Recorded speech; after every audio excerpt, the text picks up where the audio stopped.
Bien, ya que estamos en el aire, les adelanto que estamos esperando 1 o 2 minutitos para comenzar con el evento de hoy.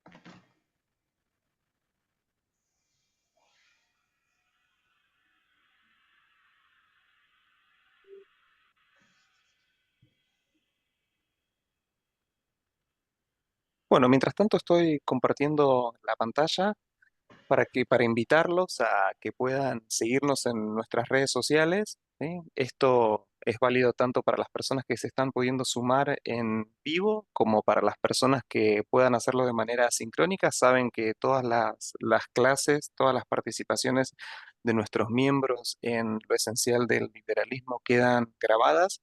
eh, Muy especialmente en esta oportunidad, porque sabemos que nos estamos saliendo de lo que son los horarios establecidos, pero es un honor y un gusto enorme poder contar con Loris, que sabemos que tiene una diferencia horaria con Buenos Aires, así que más que nunca recuerden que pueden acceder a la grabación probablemente mañana ya esté subida. Tenemos disponible el canal de YouTube de Lucema Friedman Hayek y también nuestras redes sociales en Instagram.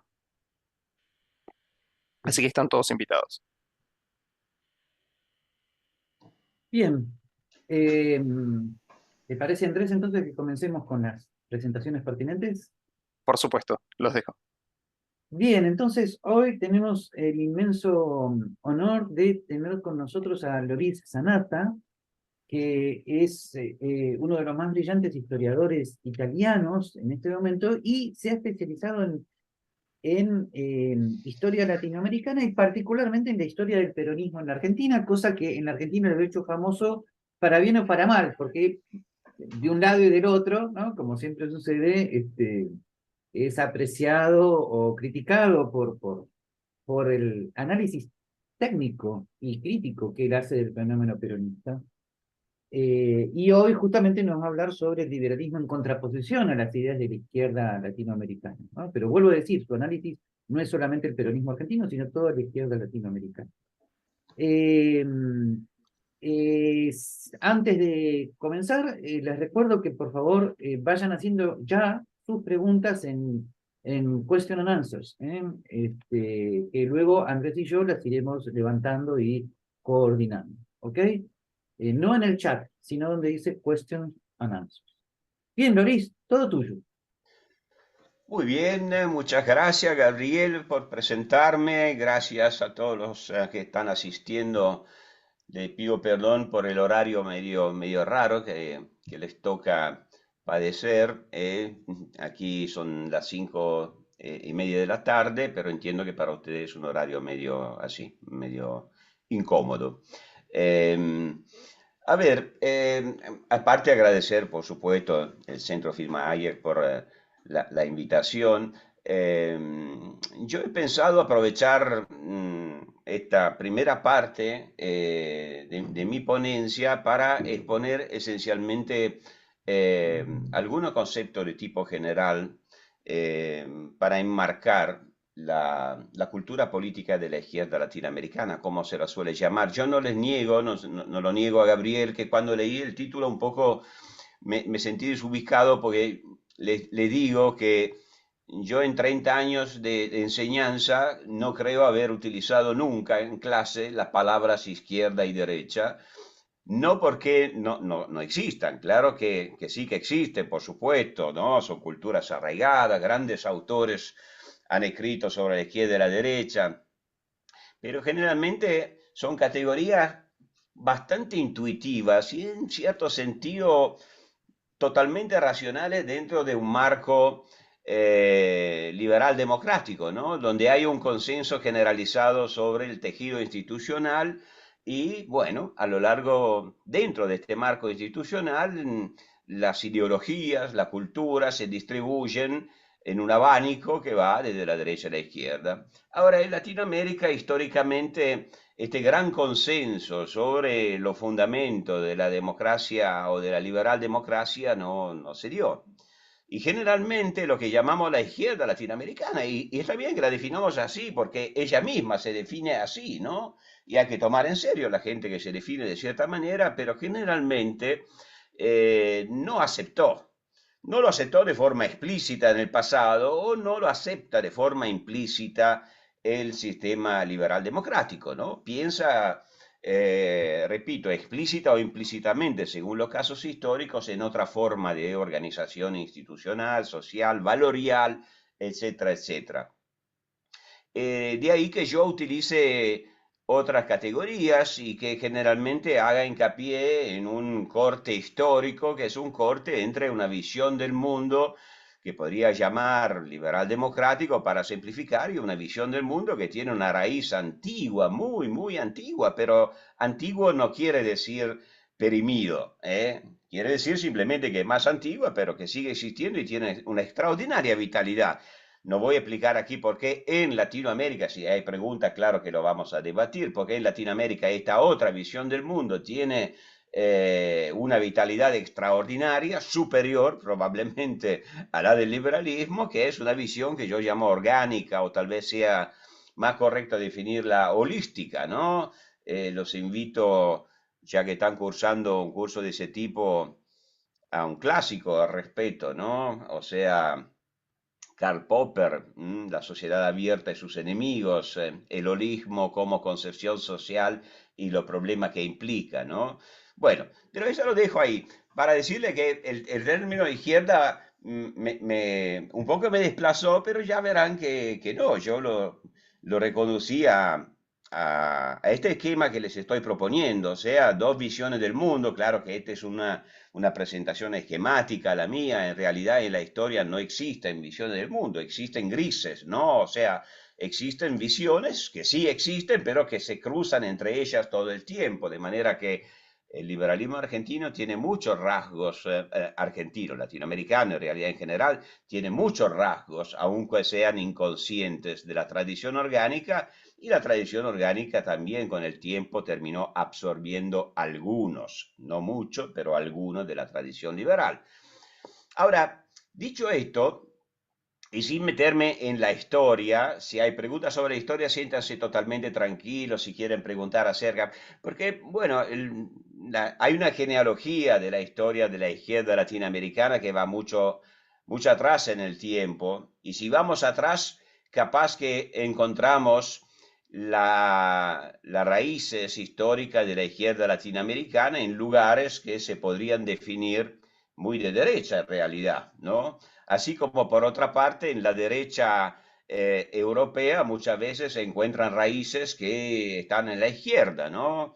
Mussolini era socialista, Hitler era nacional socialista, y si nosotros vemos muchas culturas de la izquierda latinoamericana, bueno, vemos que muchos peronistas de izquierda vienen de la derecha que simpatizó por el corporativismo fascista en los años de entreguerras. Yo que he estudiado muchos esos fenómenos, cuántas veces he dado con grandes líderes guerrilleros que tenían la imagen del Che Guevara al lado del busto de Mussolini o cosas por el estilo, ¿no?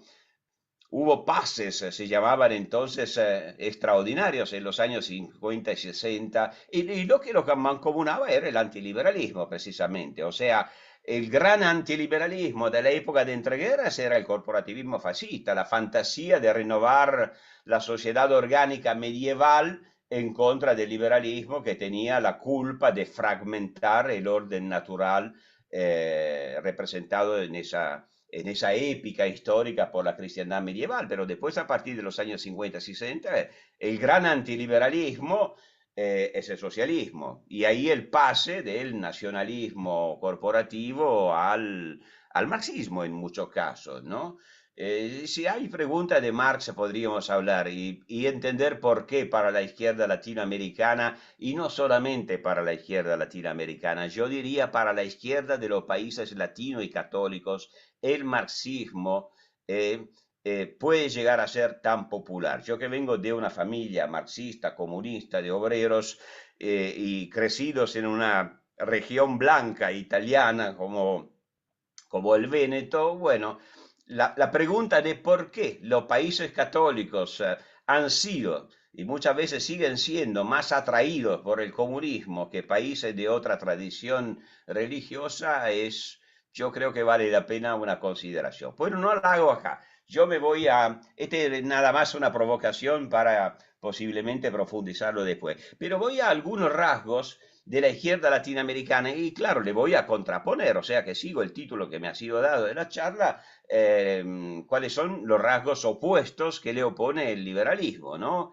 Y estos rasgos los voy examinando tomando el toro por las astas, o sea, en cada uno de estos rasgos característicos de la izquierda latinoamericana voy a dar una cita de Fidel Castro, el papá de todos.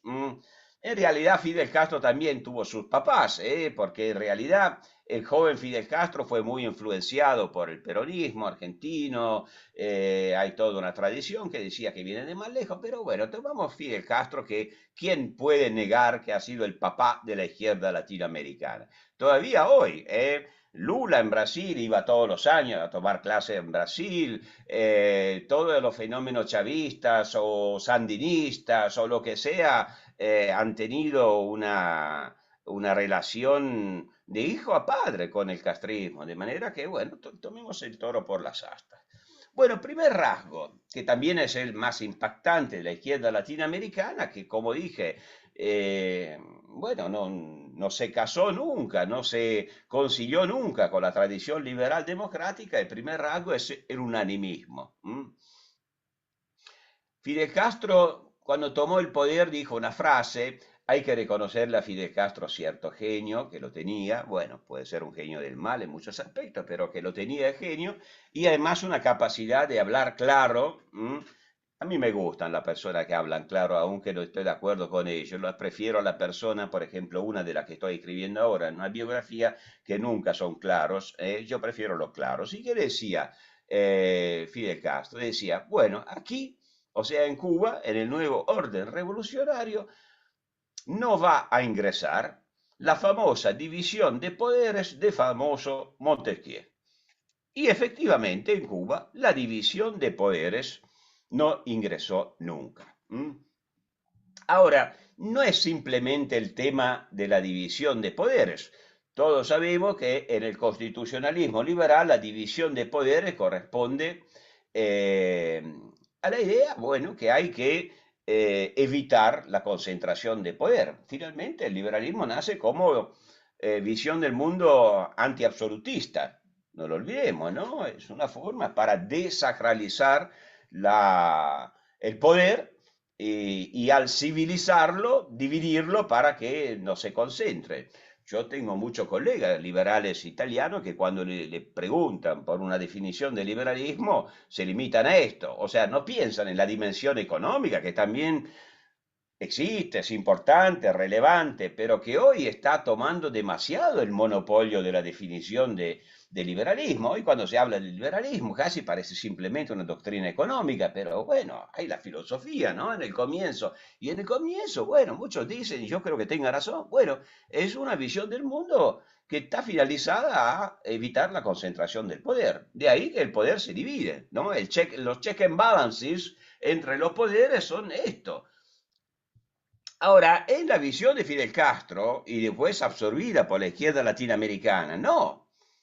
Esto, este es un invento burgués, es un invento de los países anglosajones, es un invento de los países imperialistas, es un invento de los países, esto Castro no lo dice, pero lo piensa, de los países protestantes.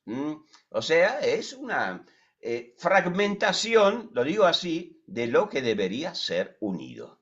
De ahí el unanimismo. ¿Qué es que debería ser unido de acuerdo con esta visión? Bueno, debería ser unido el pueblo. El pueblo es uno. Y si uno es el pueblo, ¿por qué fragmentar los poderes? Si uno es el pueblo, una debe ser su voz. Y por lo tanto, una debe ser su creencia y una debe ser la forma de representarlo. Entonces, ¿por qué dividirlo? Si uno es el pueblo.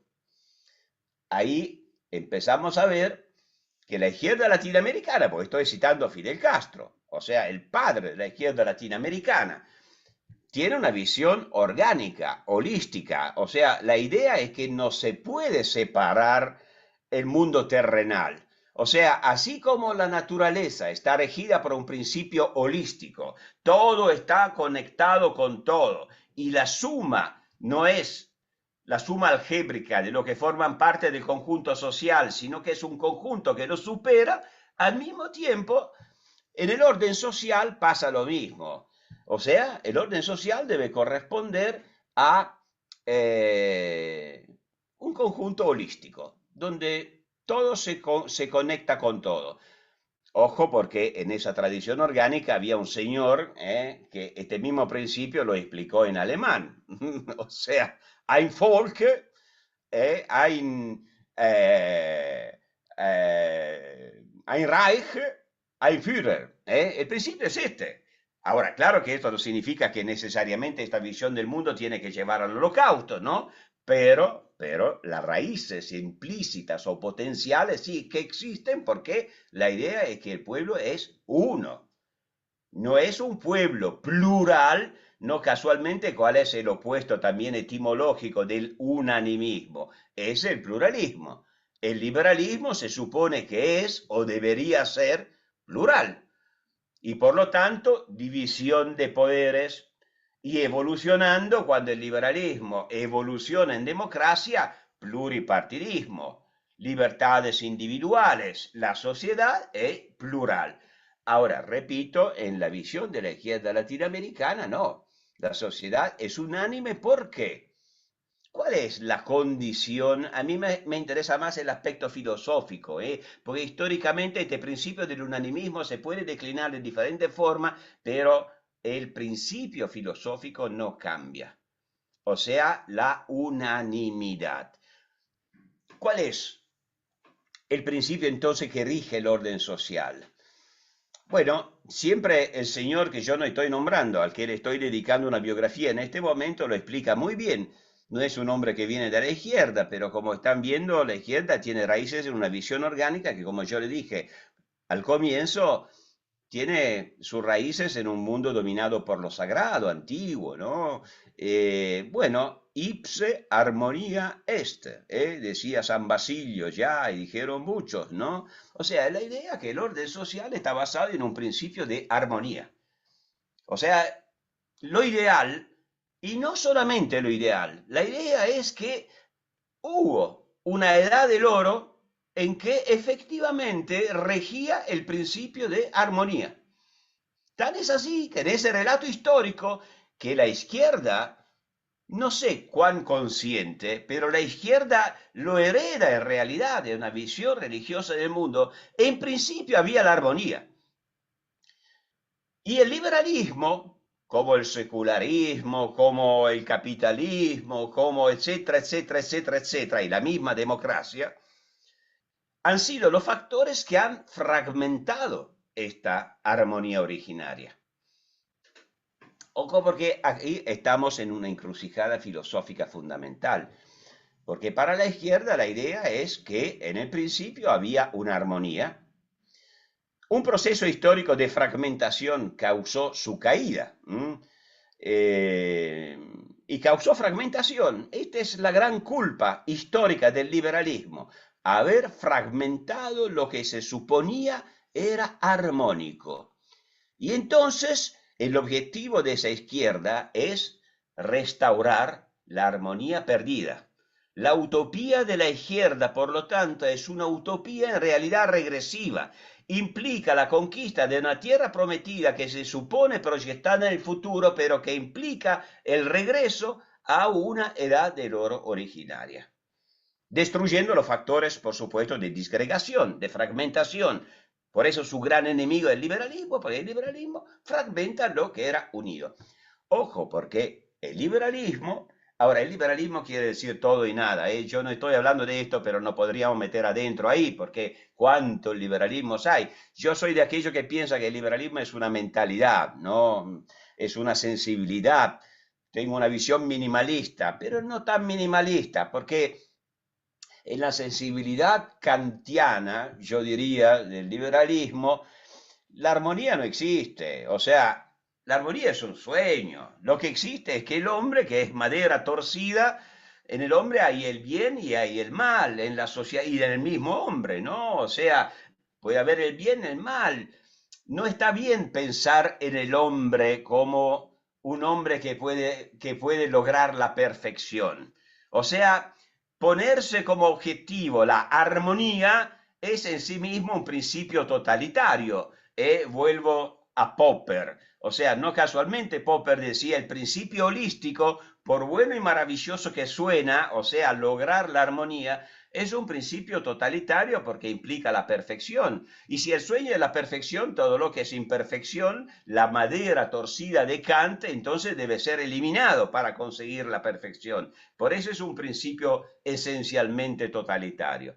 Pero esto piensa la izquierda, la armonía. ¿Qué dice Fidel Castro? Volvamos a nuestro Fidel Castro cuando toma el poder. Bueno, nos dicen, vamos a mejorar un poco la cosa, vamos a tener mejor alimentación, vamos a tener más justicia social, ¿no? Como le gustaba decir, o todas estas cosas. No, él va a decir, vivirán en paraíso, textual. ¿Mm? O sea que ven, ipse armonía este, le está diciendo. Por otra parte, Fidel Castro era un jesuita. Los jesuitas siempre lo reconocieron como miembro de los jesuitas, en el sentido que vivió con los jesuitas toda su vida, tenía una formación religiosa esencialmente, pero de una forma religiosa que no matizada, no filtrada por digamos, la compenetración con la modernidad, con el pensamiento liberal, para nada, era un Torquemada, de eso estamos hablando. Y entonces, para él, conquistar el poder significaba tomar de la mano el pueblo, que era el pueblo uno, y llevarlo no a cualquier lugar, al paraíso, a la tierra prometida. Cuando Fidel Castro comienza a tener las primeras charlas en la Plaza de la Revolución, él mira al pueblo, lo estoy citando casi textual, mira al pueblo y ¿qué dice Fidel Castro a su pueblo? Le dice, somos todos uno. Somos todos uno. Todos pensamos igual. Todos sentimos igual. Ojo, porque hay pasos de las actas de los apóstoles que son exactamente iguales. Es la formación. Ahora, claro que él está secularizando, trasladando a la política, a la religión política, una visión que nace en sentido espiritual, por supuesto, ¿no? Lo está trasladando directamente a la política.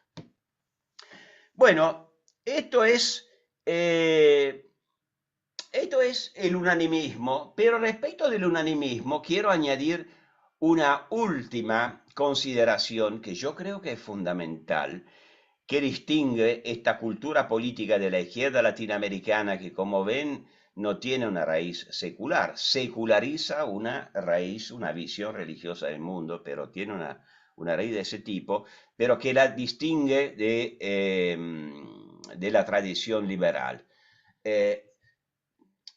Esta visión pluralista de la sociedad lleva el liberalismo a crear divisiones en el orden social. Divisiones o separaciones que no necesariamente deben ser tajantes, ¿no? Pero bueno, el orden liberal comienza a separar la esfera privada de la esfera pública. O sea, el poder público no se puede meter en mi esfera privada, ¿eh? Se llaman libertades negativas. O sea, bueno, yo tengo derecho a que nadie, en el momento en que yo no estoy violando la libertad de otros, que nadie se meta en mi propia libertad. Es una forma de defensa de la autonomía individual, de la injerencia por parte de poderes públicos, poderes religiosos, lo que sea. No solamente. Esto genera también en el liberalismo una separación de la esfera pública, de la esfera temporal de la esfera espiritual. Eso no implica que entonces la religión debe ser negada. Claro, a veces ha pasado, pero no. Bueno, la religión forma parte del espacio público, también influye en la formación de las convicciones de cada uno, pero en la esfera pública nadie puede decir yo actúo en nombre de un Dios, en nombre de un pueblo, en nombre de una entidad superior, ¿no? Todos estamos en un plano de igualdad. Las ideas de todos tienen la misma legitimidad y debaten entre ellos. ¿Por qué digo esto? Porque esta separación típica del liberalismo no se da en la tradición de la izquierda latinoamericana. En la visión de la izquierda latinoamericana, que es holística, no se da esa separación. El principio es un principio de fusión. O sea, lo público es privado y lo privado es público. Yo me puedo meter, ahora en un rato lo voy a volver a tratar, este tema, me puedo meter, porque en nombre de una religión secularizada, o llamámosla religión política, no existe una separación de los diferentes ámbitos, privado, público, secular, temporal, todo es uno. Volvemos al pueblo uno. Segunda característica, también fundamental. Voy a ser más sintético, porque ya me estoy robando demasiado tiempo para estas cosas, pero quiero tirar estas consideraciones ahí. Segunda característica, segundo rasgo fundamental de la izquierda latinoamericana es el corporativismo. O sea, es la sociedad entendida como sociedad de cuerpos. Otra vez, Fidel Castro. Gracias, Fidel Castro, por todo lo que nos dejaste en términos de claridad conceptual. ¿Qué dice Fidel Castro? Bueno, primero, no se puede vivir por la libre. Fuerte, ¿eh? O sea, a mí me encanta vivir por la libre, pero a Fidel Castro no le gustaba nada. ¿En qué sentido? Seamos más serios. Todos tenemos que ser algo de algo. Muy claro, ¿eh? O sea, el individuo no existe como tal. El individuo existe como parte de un cuerpo, de un pueblo, de un conjunto. O sea, si vos deseas vivir aislado, no puedes. Todos somos algo de algo. Y es otra vez si lo piensan la visión orgánica. O sea, todos formamos un cuerpo. Todos somos un órgano de un cuerpo. No existe el individuo técnicamente en esta visión del mundo. Y por lo tanto, ¿cómo organiza su sociedad la izquierda latinoamericana? Bueno, comunidad organizada en el peronismo, organizaciones de masas en el castrismo, en el chavismo lo mismo. O sea, se deben crear organizaciones corporativas. Yo no tengo nada en contra de las organizaciones corporativas, pero se dan cuenta que en este caso no son organizaciones corporativas que nacen de forma espontánea de la sociedad que se organiza a sí misma. Que está muy bien, ¿no? Una sociedad civil rica se organiza y crea organizaciones todo el tiempo, pero son organizaciones voluntarias. No, en este caso es la cabeza del organismo que tiene que organizar el cuerpo para que el cuerpo sea en armonía, vuelve el concepto. O sea, cada uno tiene su lugar en sociedad. Es una sociedad corporativa y la sociedad corporativa tiene implicaciones fundamentales, ojo. Pues la idea es que, otra vez, no es una sociedad plural. La idea es que cada uno tiene su específica función en la sociedad. Pero no solamente, volvemos al imaginario de la sociedad perfecta medieval, que no es que funcionara realmente así, es una forma mitizada del pasado, idealizada, pero cada uno tiene su lugar.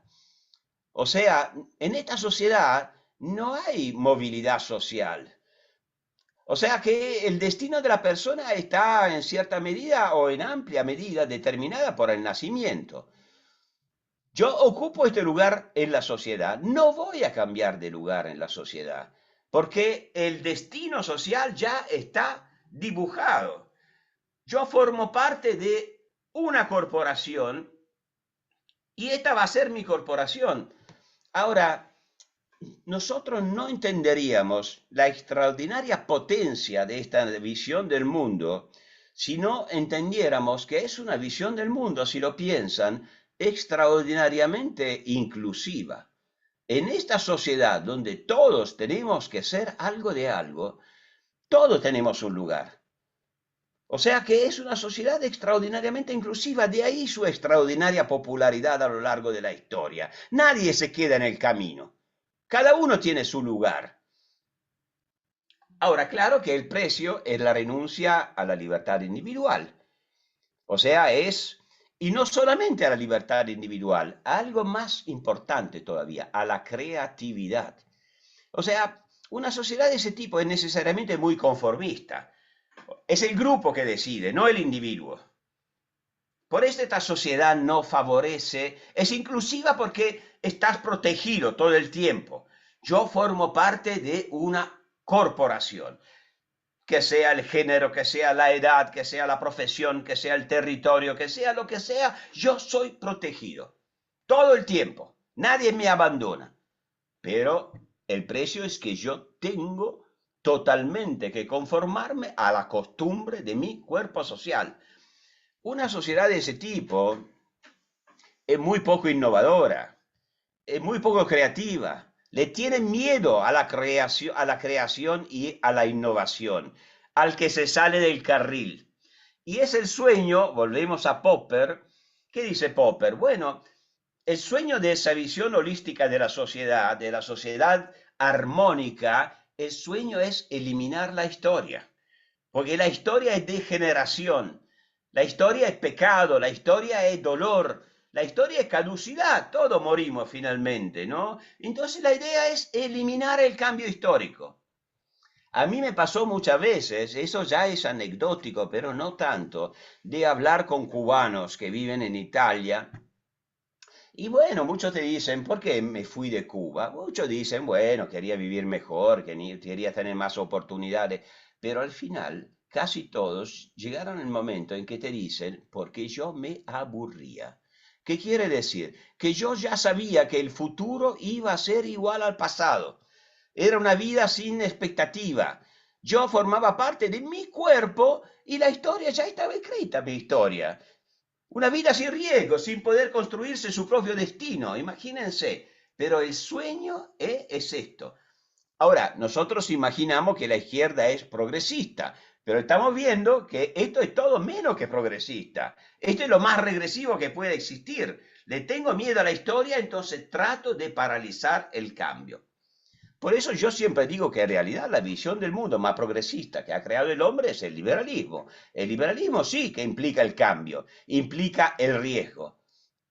Y efectivamente a la sociedad corporativa el liberalismo le opone la sociedad individualista, pero ojo, la palabra individualista, pobre, la han maltratado tanto.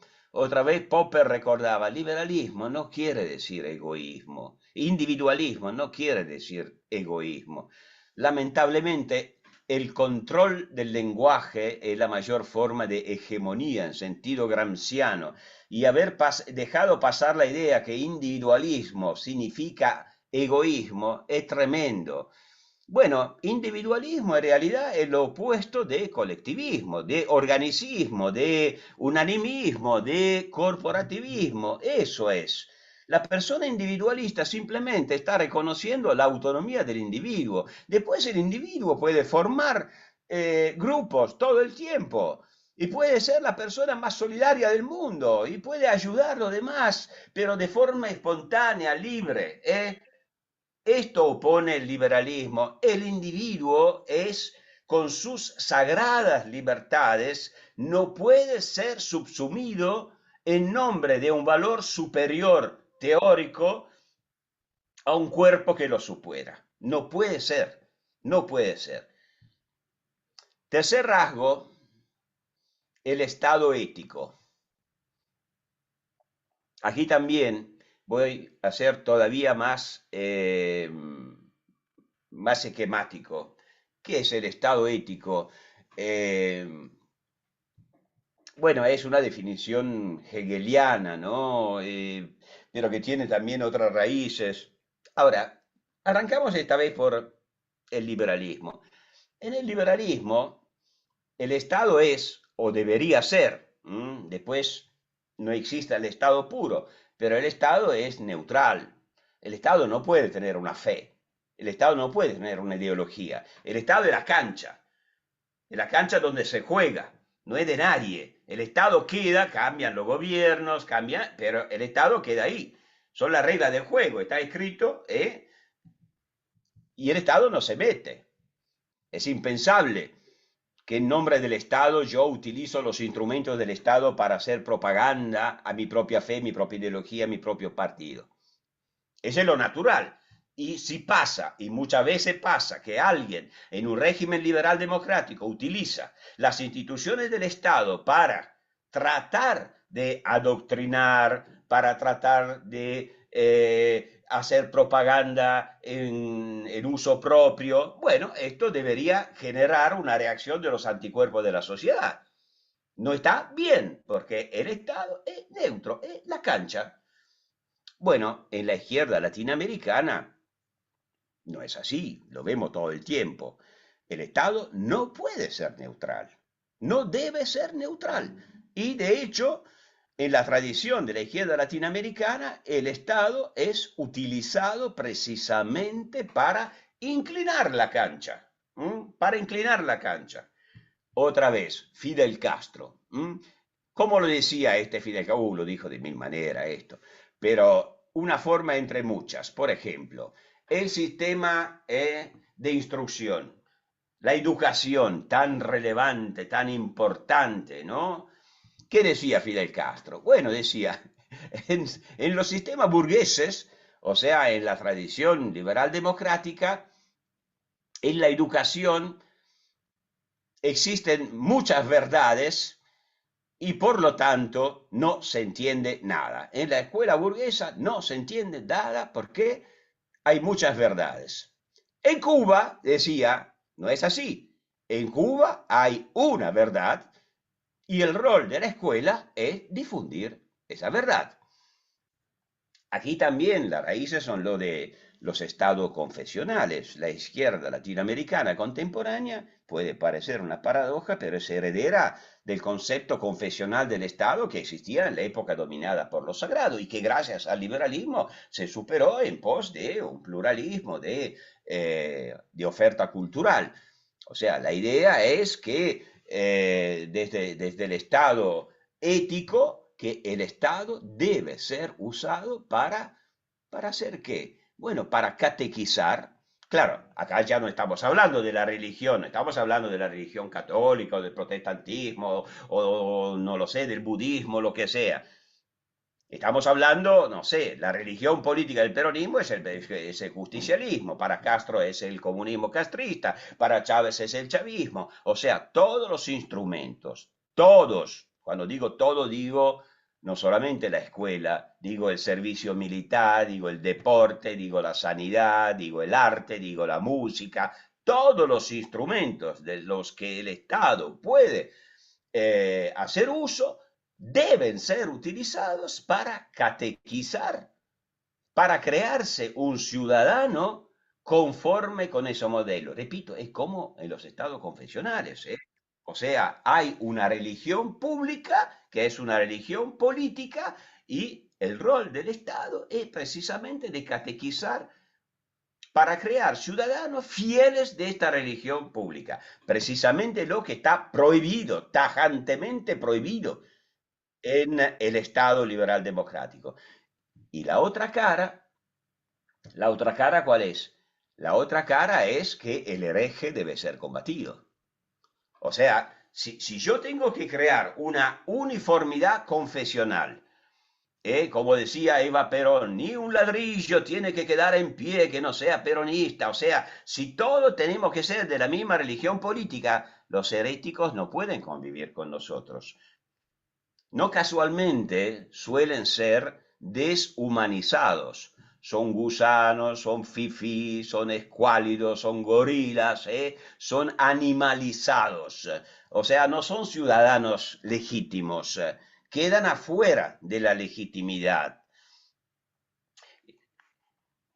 Hay un ejemplo de uso del Estado ético que otra vez nos demuestra el origen que tiene todo esto en el Estado confesional. A mí me hace reír porque muchas veces, ¿no?, los secuaces de ese tipo de regímenes políticos reivindican, por ejemplo, el ateísmo. Dicen, nosotros no somos religiosos, no tenemos ninguna visión religiosa del mundo, etcétera, y no tienen ni idea que están replicando en realidad en forma secularizada lo que fue en su momento un Estado confesional.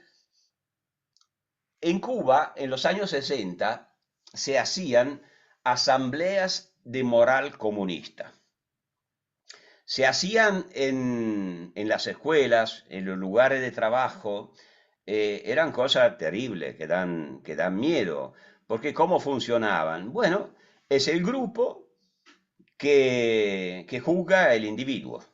Un individuo que se supone que por alguna razón no sea conforme al grupo.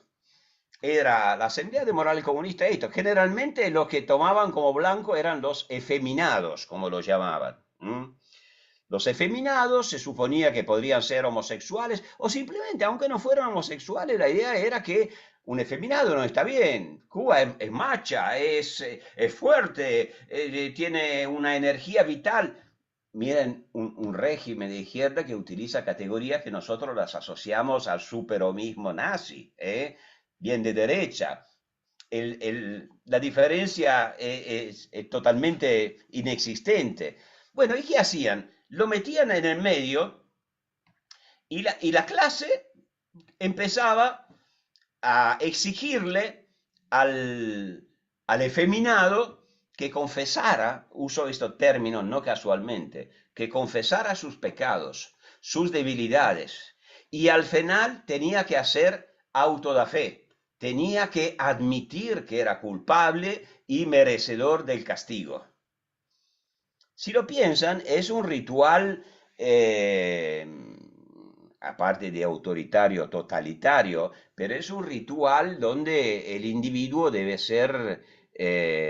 expiar sus pecados para purificarse y ser digno de formar parte de la comunidad. Ahora, tal vez no sepan, no sé si existe todavía, pero supongo que sí. Existía un ritual parecido de admisión a la orden jesuita. Para recibir los votos en la Compañía de Jesús había, lo habrá todavía, un ritual precisamente así. Pero claro, por lo menos los sacerdotes que querían ingresar a la Compañía de Jesús habían elegido, ¿no?, voluntariamente someterse a ese tipo. ¿Qué significa? Lo sé porque lo he leído muchas veces. O sea, cuando uno tiene que tomar los votos, se expone al juicio de su compañero de seminario. Y todos los compañeros de seminario le tienen que decir, en una especie de asamblea de moral, no comunista, pero jesuita, cuáles son los defectos que encontraron en él, y él tiene que reconocer su culpa, expiarla y purificarla para tomar el voto e ingresar a la Compañía de Jesús. Ahora, es evidente que Castro lo tomaba de ahí. Era un hombre que había vivido 12 años de interno con los jesuitas. Es un ritual, ¿no?, precisamente de ese tipo. El Estado ético. El Estado ético significa que el Estado no es neutral, tiene una ética, una ideología, una fe, y piensa que su tarea es exactamente esta: transmitirla a los fieles. O sea, los ciudadanos no son ciudadanos, son feligreses de una religión que es una religión política del Estado. Cuando Hugo Chávez, a Redes Unificadas, da en aló presidente, qué sé yo, no sé, 3.000 horas de programa a Redes Unificadas, está haciendo esto, está catequizando desde una perspectiva liberal democrática. Es un abuso totalitario, es una parte que se posesiona del todo. Pero en la izquierda latinoamericana, al ser hija de esta visión orgánica del mundo, la parte es el todo. Hay una parte del pueblo que es el único pueblo legítimo y por lo tanto tiene derecho, como único pueblo legítimo, que sea mayoría o sea minoría, de hablar por todos. Ein Volk, ein Reich, ein Führer. Había un cuarto rasgo, pero lo dejo ahí, pues ya habla demasiado, pero el cuarto rasgo era interesante porque era la santa pobreza. O sea, la idea de la pobreza como pureza, como virtud, y de la prosperidad como pecado. La izquierda Si quieres latinoamericana. extenderte 5 minutos sobre esto, con todo gusto. Bueno, sí, sí, sí, si me los das, yo no quería abusar, pero esta forma cultural es tan evidente también en la izquierda de origen comunista, europea. O sea, es una forma bueno, de vivir con culpa la prosperidad y culpa. O sea, la idea de la santa pobreza, ¿no? Que era el grito de los jesuitas en las reducciones del Paraguay. Pero estamos hablando de otra época, de otro mundo, donde la cristiandad era lo normal, era lo fisiológico, el hombre no conocía las leyes de la ciencia, o sea, vivíamos en otro mundo. Pero se trasladó a la época contemporánea y si uno observa no solamente las políticas económicas de los regímenes de izquierda. Podría hacer ejemplo del castrismo, del mismo peronismo, del chavismo, como la política económica es una política económica que está más dedicada a combatir la prosperidad que que a vencer la pobreza. Pero está basada en valores morales que perciben la pobreza como, ¿se acuerdan antes cuando yo hablaba de la edad de oro? Bueno, la pobreza es el hombre que vivía en armonía y era puro de la edad del oro. No tenía pulsiones negativas. Claro que es una idea mítica, ¿no? Nunca ha existido la edad del oro, nunca va a existir la edad del oro, pero es un mito fundamental de todas las civilizaciones, la edad del oro. O sea, en los orígenes estaba el pobre. El pobre no conocía el egoísmo. El pobre no conocía el individualismo que decía antes. Era un espíritu comunitario que vivía en simbiosis con la naturaleza. Eso es lo que cuenta. En cambio, la prosperidad ha llegado a corromper ese hombre puro, porque la prosperidad implica desigualdad. Uno tiene un poco más y el otro tiene un poco menos. Este rompe la armonía. No solamente crea pulsiones a mejorarse más y por lo tanto una pulsión acumulativa, ¿no? De hecho, todas las políticas económicas, repito, de los regímenes de izquierda en América Latina han terminado dedicándose a esto. Otra vez, el caso de Cuba es el más clamoroso. La idea es igualdad absoluta, que por supuesto no existe, pues después los mandarines del partido vivían y viven como privilegiados, como siempre pasa. Pero la idea es mantener un estado de pobreza porque nadie tuviera la pulsión de superar lo demás. Ahora, aparte que es obvio que una sociedad de este tipo no crea innovación, no crea, no inventa nada. O sea, todos estos instintos que son también humanos son reprimidos.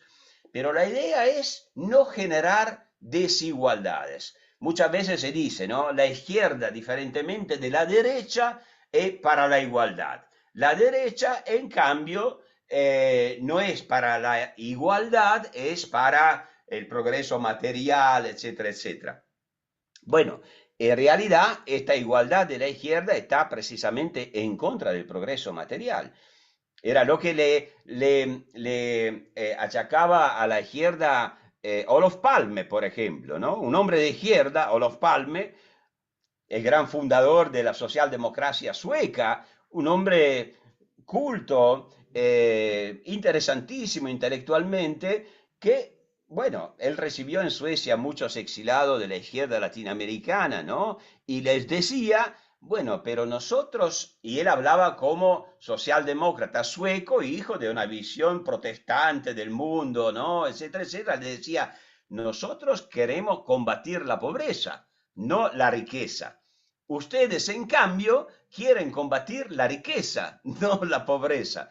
Y efectivamente, la idea de la santa pobreza como un estado de virtud del pobre que encarna las virtudes sociales acompaña todos los procesos y los regímenes políticos de la izquierda latinoamericana, tan es así que en el caso de la política económica, especialmente del castrismo, pero repito, podría también hacer ejemplo de los otros casos que estoy mencionando y de otros países más. ¿Cuál es la idea del castrismo? Bueno, todos pobres. Cuando la pobreza se vuelve insoportable, abrimos un poco, pues si no, la olla explota. Pero cuando abrís un poco, de a poco ves que la gente tiene ganas de mejorar su condición. Y entonces se comienza emprendimientos, pero a través de los emprendimientos privados se va generando de a poco una jerarquía social nueva, diferente. Va creciendo la desigualdad y entonces hay que taparlo de vuelta. Todos al estado anterior. Es impresionante, termino con esta anécdota que lo cuenta todo para hablar de la cultura política de la izquierda de que estamos hablando. Hablo de un sacerdote muy progresista, muy de izquierda, que era Ernesto Cardenal, que fue ministro, ¿no?, del gobierno sandinista en Nicaragua después del 79, que a lo largo de su vida se enamoró todas las veces, ¿no? Se ilusionó con Castro, se ilusionó con los sandinistas, se ilusionó con Chávez, todas las veces no repitió el mismo. Cuando llega en el año 1970 a Cuba, ¿qué dice Ernesto Cardenal? Ustedes piensen que en un primer momento Fidel Castro había prometido que Cuba se transformaría en el país más rico del mundo. ¿Mm? Ojo cuando le hacen promesas exageradas, qué sé yo, vamos a ser como Estados Unidos en 10 años, vamos a ser como Alemania en 35 años, lo que sea, ¿no? O sea, con las promesas, calma, calma, calma, estamos con los pies en la tierra, pero él había dicho, en 10 años Cuba, liberada del imperialismo norteamericano, será más rica de Estados Unidos. ¡Wow! ¿Cómo? Eliminando el imperialismo, eliminando la propiedad privada, porque el socialismo es más racional. Bueno, este es el primer Fidel Castro. Después el último Fidel Castro termina por celebrar, como le decía, la santa pobreza. O sea, bueno, somos pobres, pero somos superiores espiritualmente, pues nuestro hombre no se ha corrompido como el imperialismo, como el capitalismo. Pero bueno, año 1970, llega a Cuba Ernesto Cardenal, era un hombre de pelo blanco, fascinante, parecía casi un mónaco de la época medieval, así le decían por otra parte. Llega en el malecón de La Habana, primero va a escucharlo a Fidel Castro habla 6 horas, como siempre hablaba, y él se entusiasma y dice, bueno, la liturgia de la palabra, dice, cuando Fidel Castro está hablando a su plaza, y después va al malecón y está todo a oscuras, porque claro, no hay iluminación, no hay nada, y dice, todos pobres, todos iguales, qué maravilla. Dice, ojalá a Cuba no llegue nunca la prosperidad. Bueno, y efectivamente es una profecía cumplida en este caso, pero da la medida de una cultura política que la izquierda latinoamericana y la izquierda europea de tipo comunista. No estamos hablando de la socialdemocracia. El tema es por qué en Latinoamérica no ha habido o ha habido muy poca socialdemocracia y ha habido mucha izquierda comunista.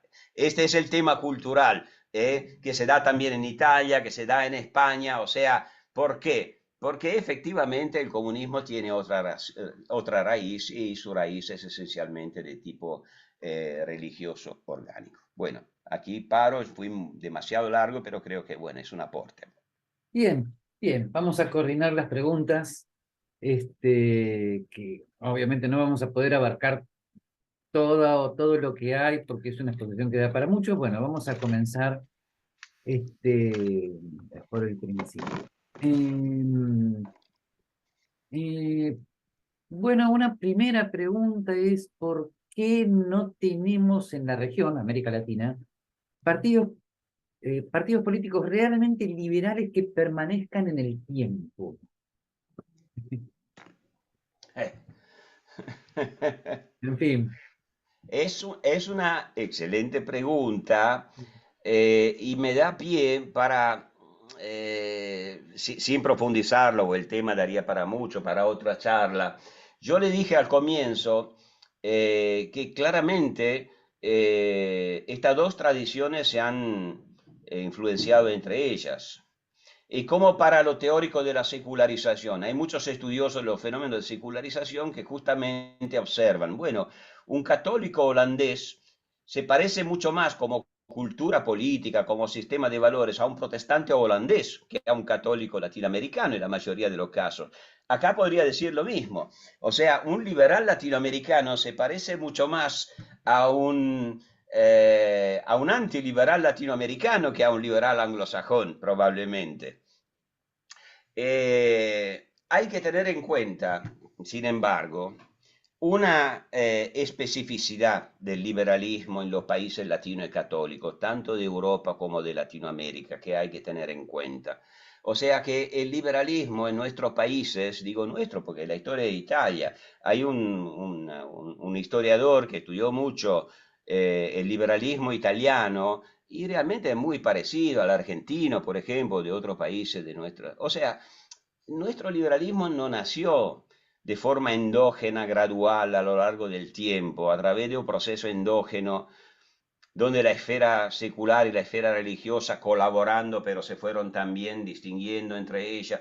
O sea, nuestro liberalismo se abrió espacio en un mundo donde a través de la contrarreforma ese orden orgánico tradicional se había conservado, donde la idea de que un pueblo, una fe, un líder se había mantenido a lo largo del tiempo, no se había separado.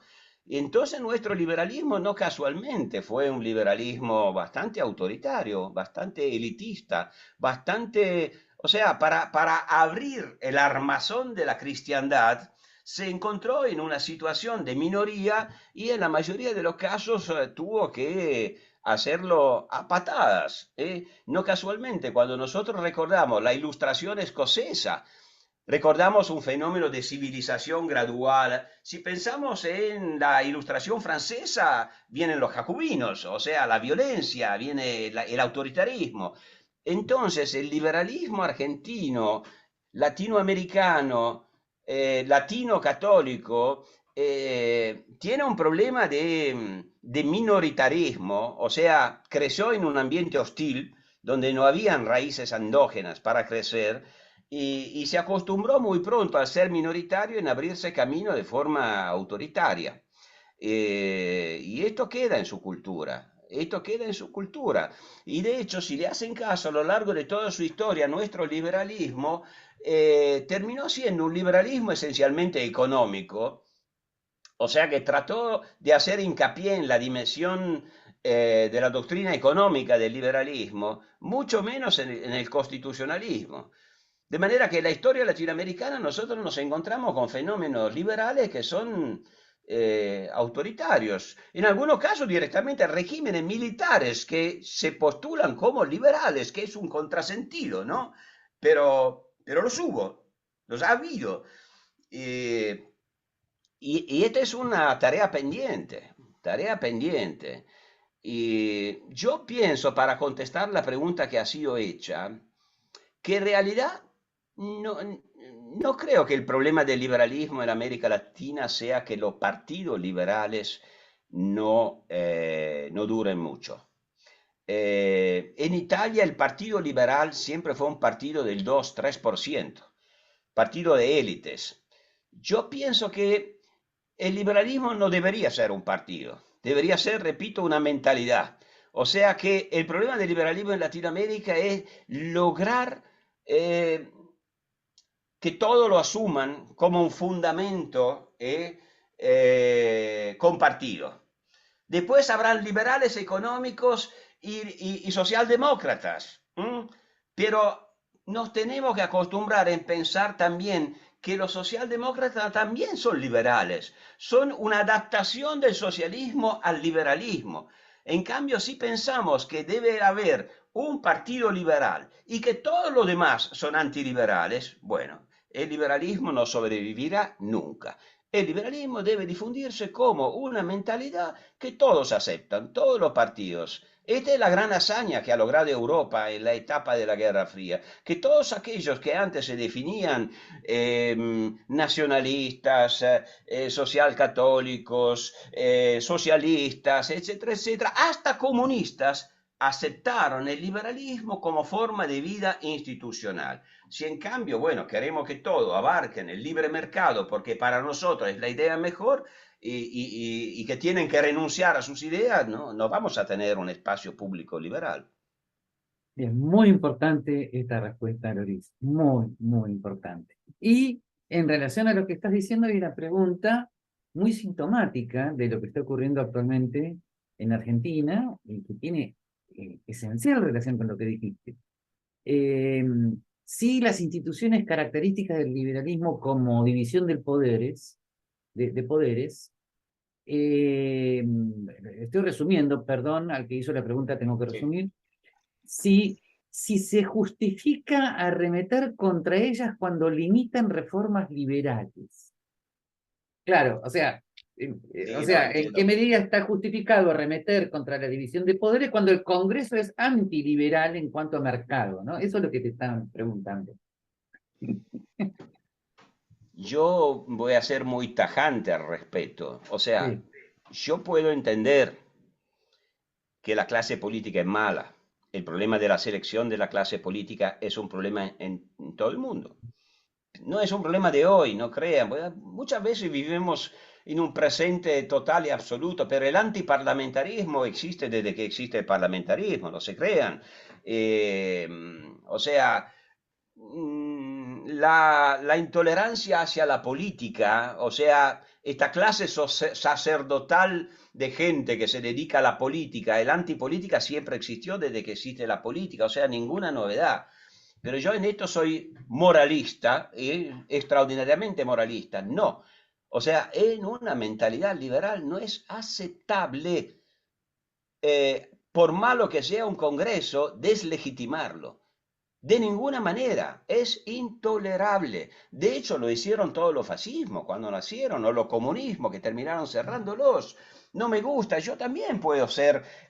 Cuando veo mis representantes a veces me dan escalofrío, digo, Dios mío, pero bueno, es la democracia representativa. Y además, esta idea de que uno de los tres poderes se vuelve inmoral, bueno, esto supone que entonces toda la moralidad se concentra en otro lugar. O sea que desaparece la función fundamental de la institucionalidad liberal, que es precisamente evitar la concentración de poderes y darle un poder moral a uno de los poderes. Y además, digo, añado una cosa más, de manera que yo estoy muy claro, no, el Congreso, por malo que sea, es el Congreso que nosotros elegimos, es nuestro representante. Pero encararlo así al Congreso es una forma también de deresponsabilización de los ciudadanos, como si el Congreso no fuera un espejo de la sociedad que lo ha elegido. Y si los ciudadanos son deresponsabilizados, entonces se crean las condiciones típicas de todo lo populismo, donde el líder que deslegitimó el Congreso se apela directamente al pueblo, que se supone que es un pueblo moralmente superior, para pasar por encima de la institucionalidad. Esto me van a perdonar, yo no soy quien para distribuir licencias de liberalismo.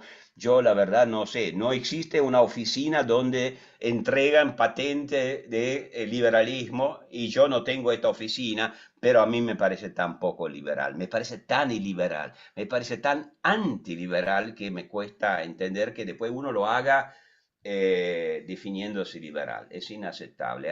Hay una higiene de las palabras que tenemos que hacer, porque es muy peligroso el uso desviado de las palabras, muy peligroso. Bien, gracias por esta respuesta, Loris, tan importante para la situación argentina en este momento. Y disculpen los que me están haciendo preguntas, tengo que seleccionar las preguntas en función de la relevancia para la exposición de Loris, aunque por supuesto puedo equivocarme. Hay una pregunta corta, pero que me pareció muy interesante. Dice, ¿piensa que estas bases del peronismo, las que acabas de exponer en la exposición, ¿no? ¿Se seguirán manteniendo a futuro? Me parece que es una respuesta, una pregunta casi como optimista, como que se podrá No, liberalizar no, el peronismo. es una excelente pregunta a la que admito que no sé contestar, pero me merece una reflexión. No sé contestar porque, por supuesto, nadie sabe el futuro y tampoco uno sabe cómo se dan los cambios culturales. Yo veo, yo no lo sé, o sea, lo admito y creo que nadie sepa exactamente cómo se dan los cambios culturales, pero veo en los liberales, en una parte de los liberales, argentino, europeo, latinoamericanos, una manera de pensar que un poco me sorprende, que casi diría es marxista, porque piensan que el cambio cultural se dará con el cambio económico. O sea, con el cambio de las estructuras económicas, si prevalece el libre mercado, entonces cambiarán las mentalidades. Bueno, que es marxismo visto del otro lado. O sea, el marxismo piensa que cambiando los modos de producción, entonces también la ideología, que es una superestructura, cambiará de acuerdo con el cambiamiento de la estructura económica. A mí me parece una manera tan poco liberal de pensar, pero bueno, es mi forma de pensar. Yo no sé cómo cambian la cultura. Seguro el cambio económico también producirá cambio en la cultura, pero yo pienso que también son otros los factores que cambian la cultura. Son muchos otros en realidad. Pero dicho esto, yo creo que el peronismo puede cambiar, sí, sin duda. Puede cambiar, tal vez un poco ya haya cambiado. eh, Además está tan fragmentado hoy que ya no se sabe exactamente dónde está, ¿no? Dónde vive, dónde está de casa. Ahora, sin embargo, yo pienso esto, y esta es la reflexión que me parece esta pregunta tan buena, al mismo tiempo imposible de contestar. Es muy importante para que la cultura del peronismo cambie, es que se crean condiciones que no le den coartadas para reagruparse alrededor de un núcleo identitario. O sea, es muy importante que prevalga este liberalismo no doctrinario, como yo decía antes, no un partido, sino una mentalidad. Si Argentina tuviera, lo digo de forma muy bruta, si Argentina tuviera 4 o 5 gobiernos normales, normales, o sea, no gobiernos que cada vez que llegan lo van a desarmar todo y rearmar todo, que le van a prometer otra vez, No, si tuviera 4 o 5 gobiernos, 20 años, normales, donde por lo tanto la institucionalidad liberal se vuelve la normalidad. Las costumbres, los hábitos, por lo tanto, se van difundiendo. Y la costumbre de violarlos se vuelve, por lo tanto, inaceptable para la mayoría. Yo pienso que le pasaría al peronismo lo que pasó en Italia con las ideologías antiliberales, la comunista, por ejemplo. O sea, que terminan incorporando, asumiendo a su visión del mundo la forma de vivir liberal. No serán liberales doctrinarios, pero yo esto se lo digo a todos los amigos argentinos, no sueñen que Argentina va a tener el liberalismo clásico británico del siglo XIX. No lo van a tener nunca y no tendrían por qué tenerlo además. Es otra historia, no lo van a tener. Van a tener un liberalismo a la Argentina, como en Italia tenemos un liberalismo a la italiana. ¿Es poco liberal? Sí, es poco liberal, obvio. Pero bueno, es lo que los avances que hicimos son muy relevantes si pienso de dónde venimos. Entonces, en este caso, 20 años de normalidad, yo creo que la política, la cultura política del peronismo se liberalizaría mucho. En cambio, y acá estoy preocupado, si se generan liberalismos o que se definen liberalismos y que piensan crear el orden liberal, o sea, no el liberalismo como mentalidad difundida, difusa, sino el orden liberal, y todos aquellos que no son liberal son animalizados, ellos también, entonces es mucho más probable que el núcleo duro del peronismo se reagrupe alrededor de su identidad tradicional. Y cuando el péndulo vuelva del otro lado, vamos a tener peronismo otra vez. ¿Cuántas veces ya pasó? ¿Cuántas veces ya pasó? Bueno, tuvimos Videla y después tuvimos Kirchner, después, o Menem y después tuvimos Kirchner. Si Argentina se calmara un poco y fuera un poco por un camino más de, lo sé que es poco heroico y poco épico, pero bueno, la épica está para los emprendimientos de cada uno. En nuestra vida privada, bueno, tratemos de ser épicos, de hacer cosas maravillosas, de pensar grande, pero como sociedad un poco de calma, calma, calma. Bien. Una pregunta que tiene mucho que ver con esto, dice así, en vinculación a su libro del Estado liberal a la nación católica, ¿no? Ahí usted afirma que la década de 1930 en la Argentina sería, si entendí bien la pregunta, ¿no? La época de crisis terminal de la hegemonía liberal, y si no cree que se ha iniciado una nueva etapa en la Argentina al respecto. Tal vez ya la respondió la pregunta, ¿eh? Sí, un poco creo que sí. Pero, sí, Eh, sí. Mm, no, no sé, no sé, muy temprano. Yo no veo en realidad abrirse a una época de hegemonía liberal en la Argentina. Además, yo sé más o menos cuál era el tipo de oportunidad liberal que en ese momento se daba. No, pero no, ojo, quiero hacer una reflexión de ese tipo. A ver, también para encontrarle una salida un poco original a esta pregunta, que no es mala para nada, porque el tema es pendiente en la Argentina. Yo creo que el desafío que vive el liberalismo argentino hoy, en cierto sentido, es el mismo desafío que vivió el liberalismo argentino en los años 30. Y debería aprender de esa época, porque salió derrotado, como todos sabemos. ¿Cuál es el desafío?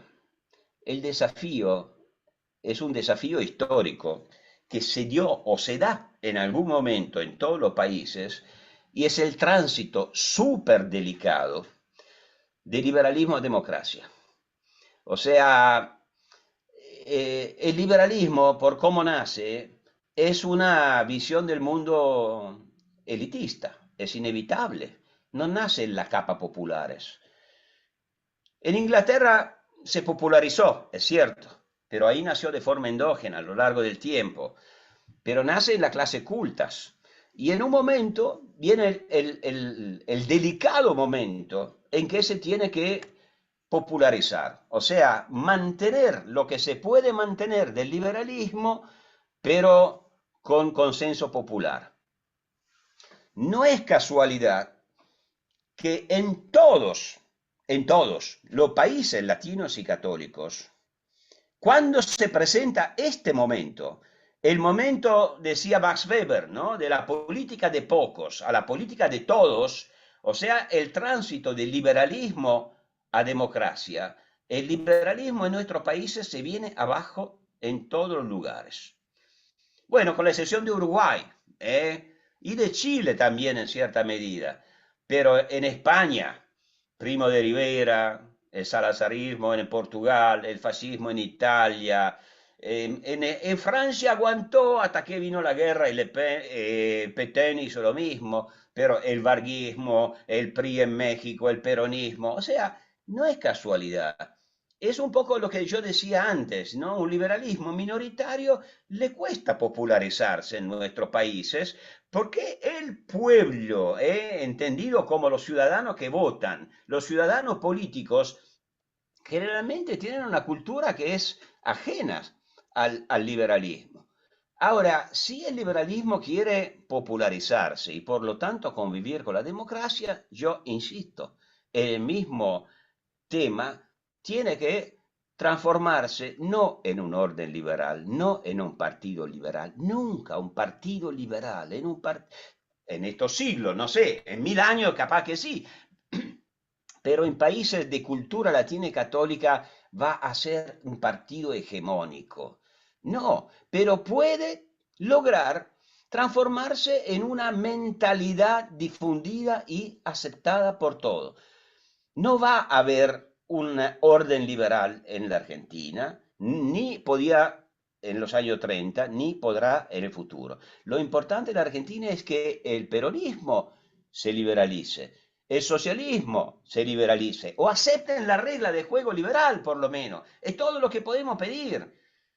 No, no vamos a pensar que todos se van a transformar en fanáticos de la Escuela Austríaca de Economía. Esto no va a pasar nunca. Y si pretendemos a patada que lo hagan, generaremos un contragolpe antiliberal o un liberalismo que no es liberal, que pretende imponer un proyecto tecnocrático. Entonces, el problema que quedaría pendiente sería siempre el mismo, o sea, cómo el liberalismo se democratiza. Y democratiza significa aceptar lo diferente de sí, pues si no, ¿qué democracia es?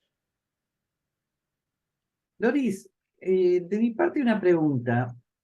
Dada su experiencia en los fenómenos políticos latinoamericanos, ¿qué reflexiones le genera lo que últimamente se está llamando la latinoamericanización de la política en los Estados Unidos, ¿no? Donde se dan fenómenos que antes no se daban, o sea, hay facciones enfrentadas que dudan de la misma constitución, hay ataques a los otros partidos como si cada uno fuera el único, absoluto. Se ha latinoamericanizado Estados Unidos. ¿Qué reflexión le despierta este fenómeno que a mí por lo menos me causa una gran tristeza? A mí también, una gran tristeza y una enorme preocupación, Sí. porque gusten o no gusten Estados Unidos, merecedores de muchas críticas, guste o no guste este o el otro gobierno de Estados Unidos, pero yo creo que la sensibilidad y la mentalidad liberales necesitan de unos Estados Unidos fuertes y liberales. Y el hecho de que, lo digo para los más jóvenes que nos escuchan, cuando yo era joven, Estados Unidos se los podía criticar de forma terrible, los peores del mundo, pero el hecho de que estuvieran ellos, bueno, tenían imagen positiva. Estados Unidos, a pesar de todo, tenían imagen positiva. También el consumo, ¿no?, que hacíamos de arte, de literatura, etcétera, se lo veía a Estados Unidos como un país interesante. Interesante donde uno se podía mirar en el espejo de forma optimista. Hoy, más aún de lo que pasa en Estados Unidos, que es inquietante de por sí, lo que me inquieta terriblemente es que casi nadie mira a Estados Unidos como un país prestigioso en este momento. Y es una lástima, porque dentro de todo la sociedad norteamericana sigue siendo extraordinariamente dinámica, pero no tienen una imagen atractiva. Esto es... Ahora, esto pasa en cierta medida en Europa también. En Europa también hay una latinoamericanización. Mira que antes hubo una latinoamericanización en Europa por parte de la izquierda. ¿Cuánta gente yo conocí hasta hace unos años que pensaba que el futuro de la izquierda europea fuera el chavismo? O sea, declinado. ¿Cuántos intelectuales he visto que habían ido a estudiar el fenómeno chavista antes en Venezuela?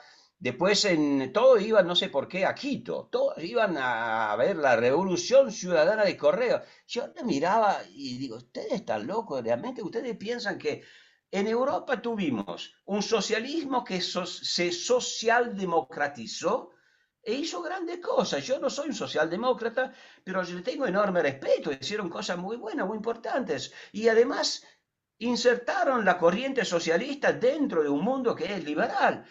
Y van a estudiar Chávez, van a estudiar esto del que estuvimos hablando hoy, ¿no? Están locos. Bueno, ojo, porque hoy le está pasando a muchos con el caso argentino de Milei. O sea, ven en América Latina un laboratorio de lo que debería ser el futuro de Europa. Y a mí me parece preocupante en realidad, porque son fenómenos extremos que se pueden explicar en su propio lugar. ¿Cómo no vas a entender el fenómeno Milei en la Argentina con todo lo que ha pasado? Es obvio que es un fenómeno muy extremo, pero que en la Argentina se puede entender. pero ¿por qué Italia o España deberían comprarse este fenómeno en un contexto muy diferente? ¿Por qué polarizarlo tanto? Me parece que no tiene mucha cabida. Pero sin duda, Gabriel, y esto es lo más inquietante, se rompió el consenso democrático liberal. Ah, Eh, en ese sentido somos, lo digo con una pizca de ironía, pues yo no soy ningún huérfano, pero somos un poco huérfanos de la Guerra Fría. O sea, eh, la Guerra Fría permitió unir tradiciones políticas europeas que, no lo olvidemos, se hicieron la guerra hasta la Segunda Guerra Mundial. Esta división histórica que yo le mencionaba al comienzo, o sea, entre una visión holística orgánica del mundo y una visión liberal, no es un invento latinoamericano, o sea, viene de Europa. Toda la ujú. historia europea, desde la guerra de religión o desde antes, queremos ir a Esparta y Atenas. El dilema viene de muy lejos. Si lo miramos en perspectiva histórica, la excepción es el paréntesis de la Guerra Fría, cuando se generó un consenso liberal, que nunca se había dado antes y que hoy, lamentablemente, se ha, sí, se ha erosionado. Yo no digo que no pueda aguantar, pero se ha erosionado. Uno podría decir, bueno, pero frente a los desafíos que tenemos en el mundo, de fenómenos de tipo orgánicos, porque si miramos al mundo de hoy, bueno, hay lo que antes se daba en Alemania, hoy se da en el Islam, se da en Rusia, se da en India, se da en sudeste asiático. Este orden orgánico es impresionante. Si uno lee Putin, son los nacionalistas de la Europa de las entreguerras. El nacional hinduismo que se da en India es parecido. El comunismo confuciano que se da en China es el mismo. O sea, estamos frente a un mundo donde el mundo liberal va a ser chiquitito y minoritario y amenazado. Pero por ahora la reacción de Occidente es, en lugar de volver a un consenso como durante la Guerra Fría liberal, y desencadenar dentro de Occidente una pelea identitaria. O sea, las dos tradiciones, la orgánica y la liberal, se volvieron a pelear como se pelearon antes. Y de ahí que se latinoamericanicen, porque claro, porque es en América Latina que van a encontrar los referentes de esta falta de consenso. La tradición orgánica y la tradición liberal acá quedaron siempre en pie. Con el pequeño paréntesis, ¿no? De que hoy se habla tan mal, pero los años 90, dentro de todo, fueron una gran esperanza en América Latina, ¿no? Se podría ir convergiendo hacia un consenso liberal democrático. Hoy no, hoy no es así. Así que es una gran tristeza, Gabriel. Sí. Enorme pena. Bien, Loris, enormes gracias por esto. Quédese un ratito mientras anuncio, mientras, conforme nuestra tradición, digo avisos parroquiales. Recuerden todos que el martes que viene volvemos al horario habitual de 7:30 de la tarde a 21, ¿no? Y vamos a tener una clase de la doctora Agustina Borera sobre los temas de filosofía de la ciencia que afectan a la tradición del pensamiento liberal, que yo les digo, créanme, no los voy a defraudar, son muy importantes. Y Loris, gracias por esta charla magistral, tan importante para nuestras circunstancias actuales, tan delicadas. Ok, del lado del Centro Friedman Hayek, ¿me he olvidado de algo? ¿Nada? ¿No? Bien, parece que no. Disculpen a los que hicieron preguntas y yo tuve que hacer una selección totalmente falible, como diría Popper. Bien, Loris, muchas gracias de vuelta, ¿eh? Ha Muchísimas sido... gracias a ustedes. Ha sido un enorme placer. Gracias por preguntar. Perdón la pregunta demasiado larga que impidieron a otros No, que está les contestara, pero ya tendremos otra oportunidad, espero. todo bien. Gracias por todo. Hasta luego.